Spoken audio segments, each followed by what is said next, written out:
There are moments in life when everything feels like it's falling apart. But what if it's not falling apart? What if it's Allah pulling it apart for your protection? He doesn't always speak through miracles or loud warnings. Sometimes He speaks through stillness, discomfort, or a quiet ache deep in your chest. When something no longer serves your soul, Allah begins to unravel it, not to harm you, but to guide you before you lose yourself completely. Yet most people ignore the signs. They cling harder, trying to fix what Allah is gently breaking. But true strength is not in holding on. It's in knowing when to walk away. But perhaps you hate a thing, and it is good for you. And perhaps you love a thing, and it is bad for you. And Allah knows, while you know not. Surah Al-Baqarah 2:16. This reminder is not to scare you, it's to awaken you. These are 5 signs Allah might be showing you right now, urging you to leave before it's too late. 1. Your heart feels constantly uneasy, even when nothing looks wrong. There are moments in life when everything around you looks perfectly normal. You wake up in the same bed, you see the same faces, you go through the same routines. From the outside, nothing seems out of place. People might even tell you, you're lucky, or you have everything you need, and on the surface, it might be true. But deep inside your chest, something doesn't feel right. There's a quiet discomfort, like a whisper from your soul telling you that you're not okay. It's not panic, it's not fear, it's something deeper, a kind of emotional weight that refuses to go away. You try to ignore it, you try to stay busy. You convince yourself that maybe you're just tired or ungrateful or too emotional. But the truth is, that feeling has a purpose.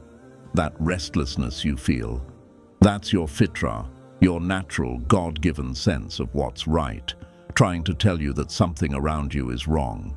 Your soul was created with a connection to Allah, and when something in your environment is blocking that connection, your heart starts to react. That heaviness is a signal. It's not there to make you suffer, it's there to awaken you.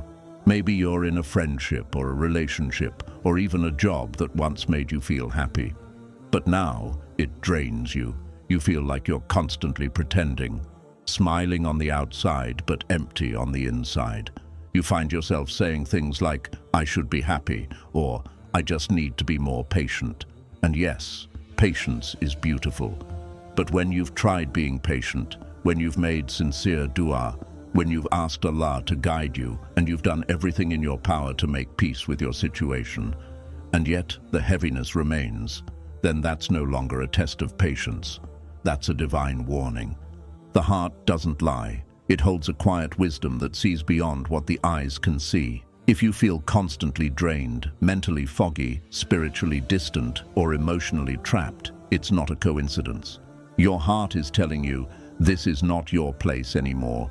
And every time you silence that voice inside you, the uneasiness grows stronger. That's why you may find yourself feeling more irritated, more disconnected from your prayers, more emotionally exhausted, even after doing nothing. It's because your soul is fighting against the energy around you, and it's losing strength every time you force yourself to stay in a place Allah wants you to leave. Allah created the heart with light, and when that light begins to dim in a specific space or relationship, it's often a sign that it's no longer good for you. This doesn't always mean someone is bad or evil. Sometimes it simply means that your time in that place is over.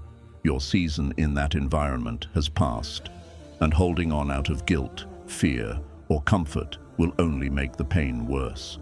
So if you've been feeling this kind of discomfort for a long time, if you've tried everything you can to fix it and nothing changes, don't label yourself as ungrateful or broken. Instead, pause, reflect, and turn to Allah. Ask Him, Ya Allah, if this is not where I'm meant to be, give me the strength to walk away with peace. Because that feeling in your heart is not random. It's not weakness. It's not moodiness. It's divine wisdom. It's Allah guiding you out of something that no longer feeds your soul. Trust that if Allah is making you uncomfortable, He's not punishing you. He's trying to redirect you. And when you stop forcing yourself to stay in what your soul has outgrown, you'll realize that peace wasn't missing. It was simply waiting for you on the other side of obedience.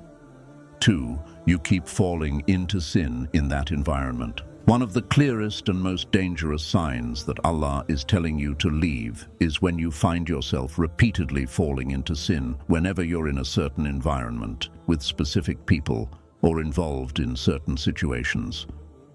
You might start off with the best of intentions. You tell yourself, "I'll be careful this time. I won't fall back into it."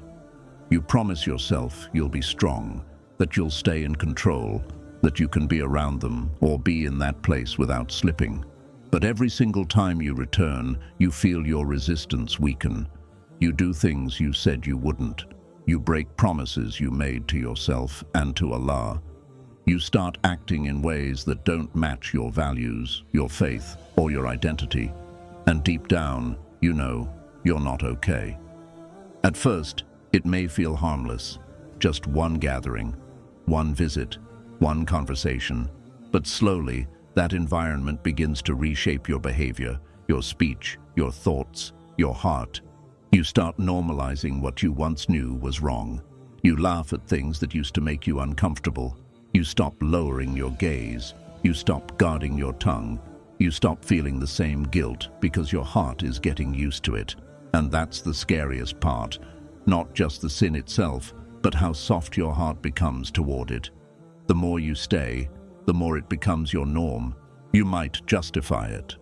They're not that bad. Everyone makes mistakes. I'll ask for forgiveness later.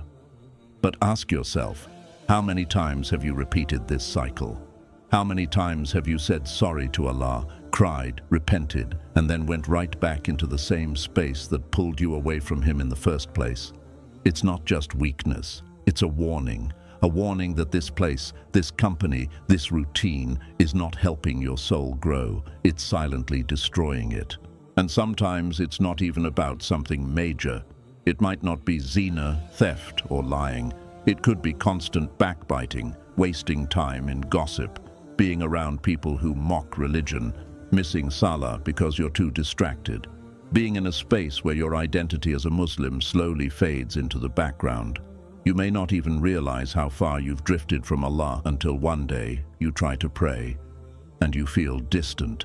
You try to cry, but your heart feels dry. That's not by accident. That's the result of being constantly exposed to what poisons your faith.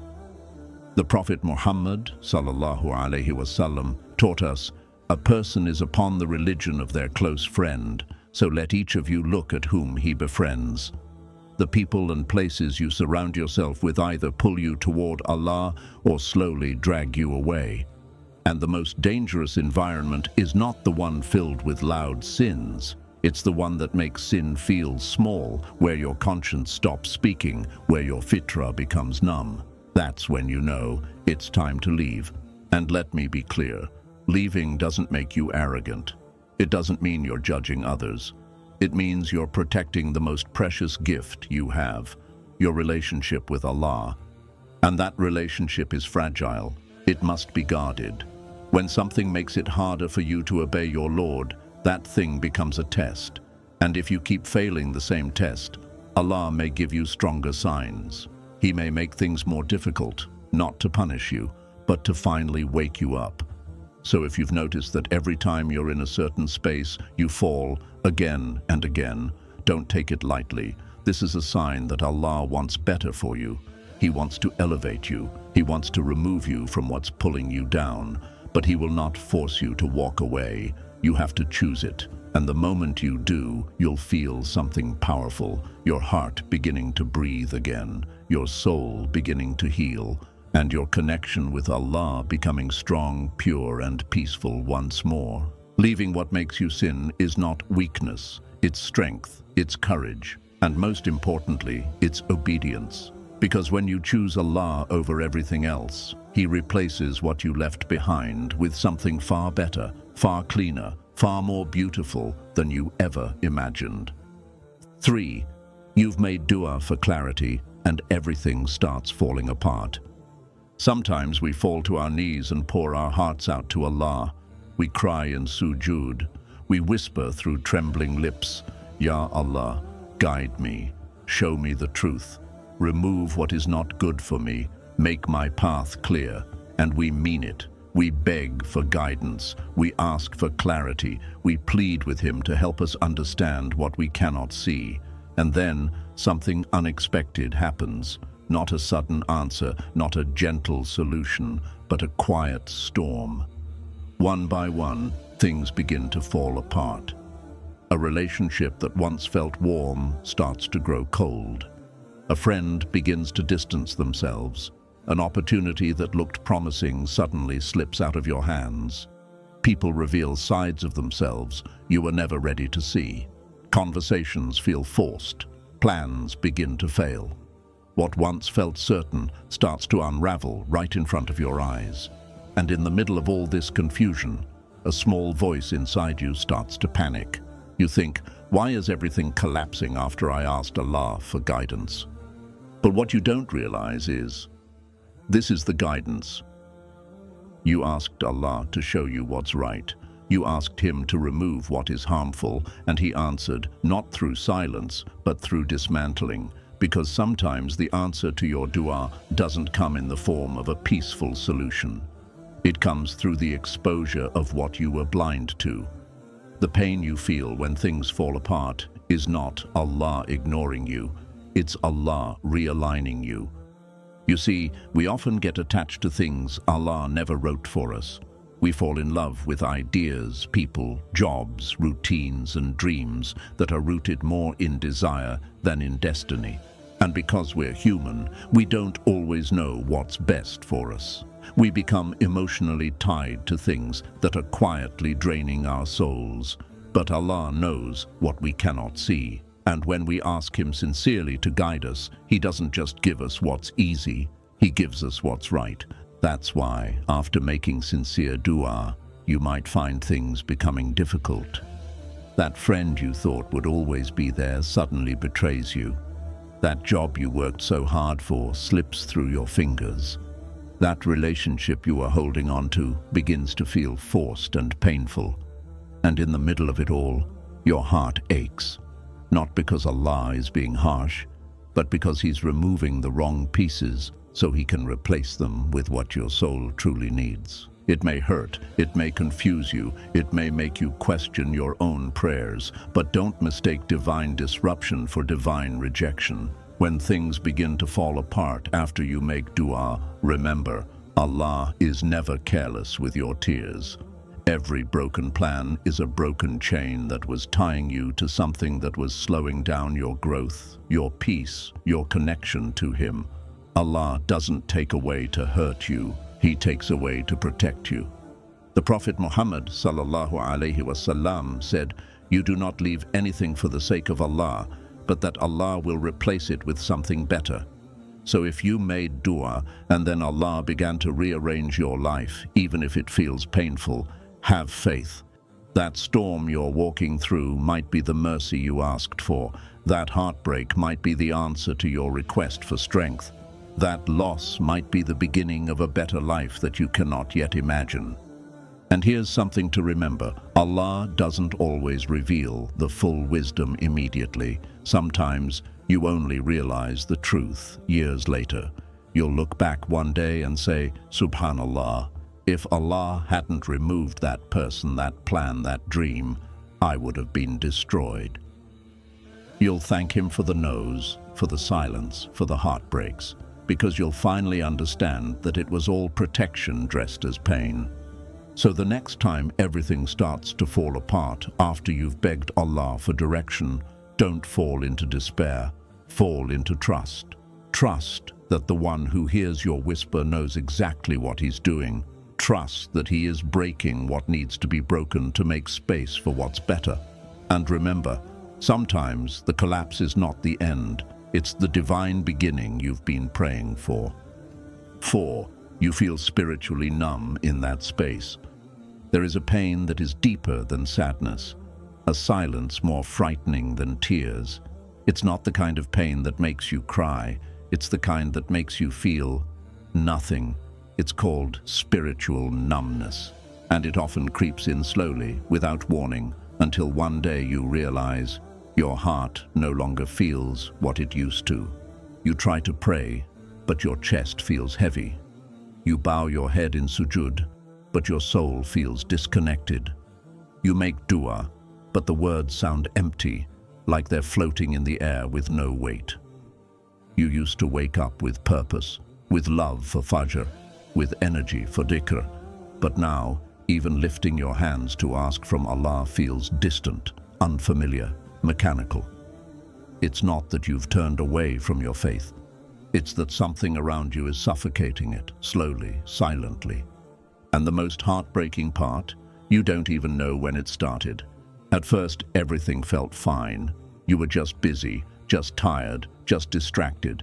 But then, those distractions turned into habits, and those habits turned into routines, and those routines formed an environment, one that no longer feeds your soul, one that keeps your mind entertained, but your heart empty, one where people talk about everything except Allah, one where every gathering pulls you further into the dunya and further away from your own essence. You may find yourself surrounded by laughter, but feeling deeply alone, surrounded by noise, but aching for silence.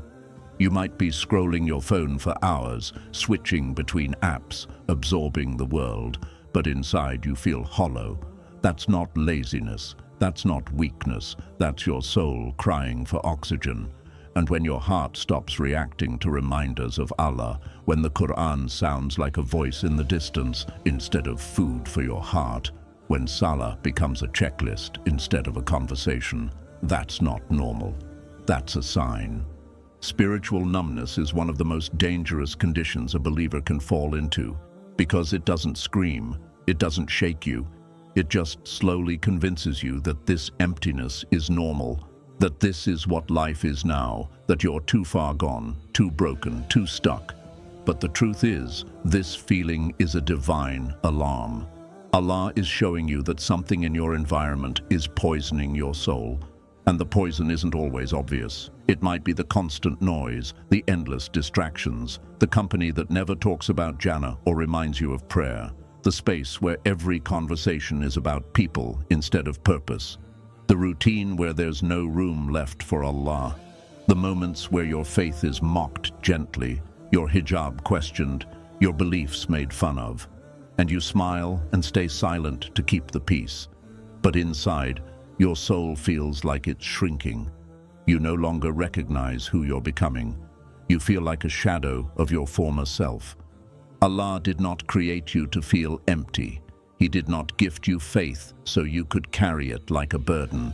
Faith is supposed to feel alive, to soften your heart, to bring you light in the darkness. And if something around you is making that light flicker, if you've tried to adjust, to be patient, to hold on, but the numbness is only growing, then that's your sign. Allah is telling you, this space is not nourishing your soul, it's starving it. And maybe you've convinced yourself that it's just a phase, that you'll fix it soon, that you'll return to your old self once things slow down. But the truth is, the longer you stay in a spiritually toxic environment, the more you adapt to it, the more your soul becomes used to silence, the more your heart accepts emptiness. And that's the scariest part, when you no longer even miss the sweetness of Iman because you've forgotten what it feels like. But here's the mercy. Even when you forget, Allah never does. Even when your heart feels dead, He is still near. Even when your soul is numb, He is still sending signs. That heaviness in your chest, that quiet ache that won't go away, that's not your fault. That's your fitra, your inner nature trying to bring you back. And sometimes the only way to revive that light is to walk away from what's dimming it. Leaving a space that makes you spiritually numb is not weakness. It's not giving up. It's returning to what your heart was created for. It's removing yourself from what's draining you so you can return to what fills you. The Qur'an, Salah, Dhikr, Dua, peace. The Prophet Muhammad ﷺ said, "In the body there is a piece of flesh. If it is sound, the whole body is sound." And if it is corrupted, the whole body is corrupted. Indeed, it is the heart. If your heart is not okay, you are not okay, even if the world around you looks perfect. Protect your heart like you would protect your life, because in the akhirah, it is your life. So if you feel like you're losing that connection, if you're becoming numb in a space that once felt normal, if your soul is withering quietly while your life moves forward, pause, listen, reflect, and ask yourself the hardest question. Is staying here worth losing who I am? Allah never abandons you. He sends signs. And if this is one of them, have the courage to say Bismillah and leave. Your soul is waiting for you to come back. 5.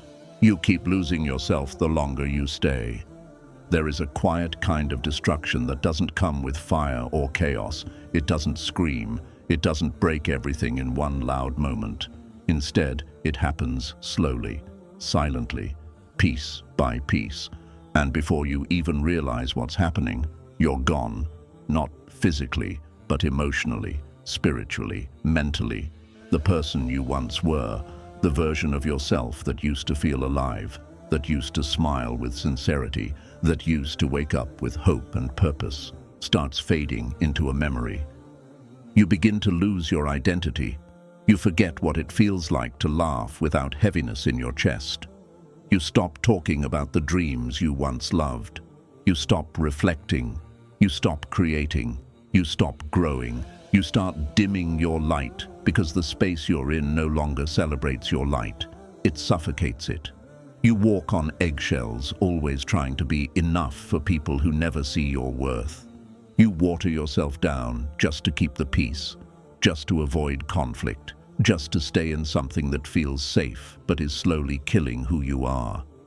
You were not created for this. Allah created you with purpose, with strength, with dignity, with a heart designed to thrive in sincerity, truth, and remembrance of Him.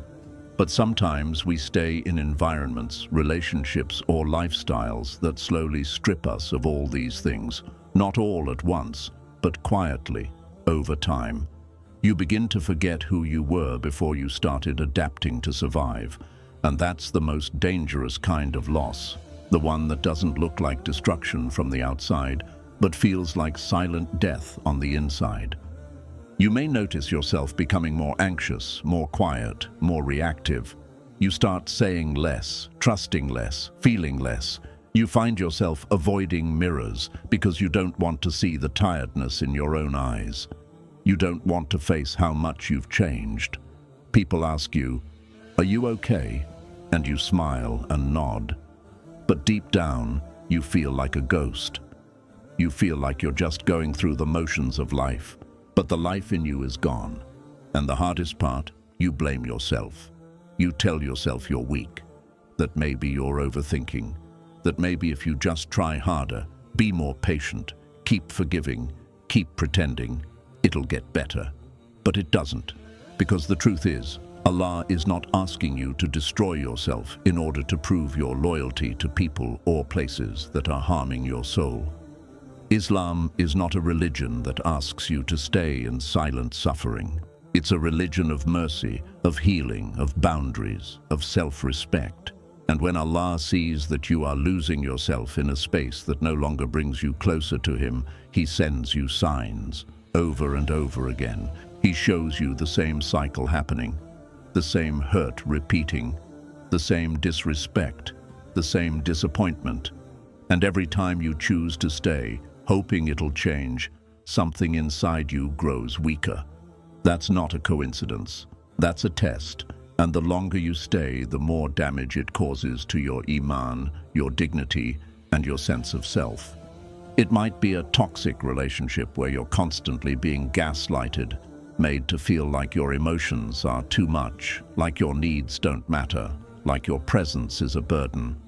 It might be a group of friends who never bring out the best in you, who make fun of your faith, encourage sin, and laugh at your convictions. It might even be a career or a lifestyle that looks impressive on the outside, but inside, you know it's making you spiritually numb, pushing you to compromise your values day after day. Whatever it is If you feel like you're disappearing the longer you stay, that is not strength. That is surrendering your soul to something that doesn't deserve it. The Prophet Muhammad ﷺ said, "None of you truly believes until he loves for his brother what he loves for himself." Ask yourself, would you want your brother or sister in Islam to stay in a place where they are constantly being broken, where their faith is crumbling, where their heart is bleeding silently? If the answer is no, then why would Allah want that for you? Your value does not decrease because others cannot see it. Your worth is not defined by your ability to endure pain in silence. Sometimes walking away is not weakness, it is wisdom. It is saying, "Ya Allah, I choose what brings me back to you, even if it costs me familiarity, comfort, or acceptance from people." And Allah, in His infinite mercy, will never let that sacrifice go unrewarded. You may fear being alone, you may fear judgment, you may fear regret, but what you should truly fear is losing your soul in a place that was never meant to hold it. Fear waking up one day and realizing you've become someone you no longer recognize. Fear spending your life pleasing others while your connection with Allah withers in the background. That is the real loss. And if you're already in that place, if you feel like you've lost yourself, it's not too late. Allah is Al-Rahman, the most merciful. He doesn't just heal wounds, He resurrects hearts. But sometimes that healing requires distance, space, separation, a moment of clarity where you finally say, "This is not where I belong anymore." And when you make that decision, not from anger, but from clarity and love for your own soul, you begin to rebuild, slowly, gently, with Allah guiding your every step. So listen carefully. If you feel like the longer you stay, the less of yourself remains, then it's time to leave. Not because you hate anyone, not because you failed, but because you're finally choosing to return to who you were before the world told you to shrink. You were born with light in your chest. Don't let anyone dim it. Life is a journey full of crossroads. Some paths feel smooth, others are heavy and uncertain, and at each turn, Allah, out of His love and mercy, sends us signs, not to confuse us, not to scare us, but to protect us, to guide us, to remind us that this world is not our final home, and that our soul was never meant to live in places that slowly kill its light. Every sign we talked about, your constant inner unease, the repeated falls into sin, the way your world falls apart after dua, the slow spiritual numbness, and the heartbreaking loss of your own self. None of these are accidents. They are whispers from your Lord, subtle sacred warnings, gentle but clear reminders that something is no longer aligned with your purpose, your faith, your future. And the longer you ignore these signs, the more damage they quietly cause, not just to your heart, but to your connection with Allah. Because the truth is, not everything that feels familiar is good for you. Not everything you've gotten used to is part of your destiny. And not everyone who walks with you today is meant to walk with you forever. We stay in harmful places out of fear, fear of change, fear of loneliness, fear of the unknown. But what we should really fear is staying where Allah no longer wants us to be. What we should fear is trading our peace for people, our faith for comfort, our soul's health for temporary approval. Allah doesn't tear your life apart for no reason. When things start to collapse, when people leave, when your heart no longer feels safe in a place you once called home, it's not random. It's divine mercy in disguise. You asked Allah for guidance, and now He's answering, not through words, but through experience, through loss, through redirection, through a door you never would have closed yourself, so He gently closes it for you. And yes, letting go is hard. Walking away can be painful. Change is uncomfortable. But staying stuck in places that are shrinking your soul is far more dangerous. If Allah is showing you the signs, don't wait for everything to fall apart. Don't wait for your faith to die out quietly. Don't wait until the damage is irreversible. Listen now, feel now, move now, leave now. Leave with faith, not fear. Leave with trust, not bitterness. Leave because you believe in the unseen mercy waiting on the other side. When you walk away from what harms your soul, even when you don't have a full plan, Allah meets you there with healing, with provision, with new doors, with strength you didn't know you had. The same Lord who showed you the signs will guide your every step after you follow them. The Prophet Muhammad ﷺ said, "Whoever leaves something for the sake of Allah, Allah will replace it with something better." That's not a maybe, that's a promise. So trust in that promise. Trust that walking away for the sake of your heart, your deen, your peace, is never a loss. It's the beginning of something greater, something cleaner, something more aligned with who Allah created you to be. So if your heart has been heavy, if the signs have been building, if everything inside you is whispering, "This is not where I'm meant to be," then this is your moment, your reminder, your wake-up call. Walk away before it's too late. Say Bismillah, let go, and return to yourself, return to peace, return to Allah, because what's waiting for you ahead is far more beautiful than anything you've left behind.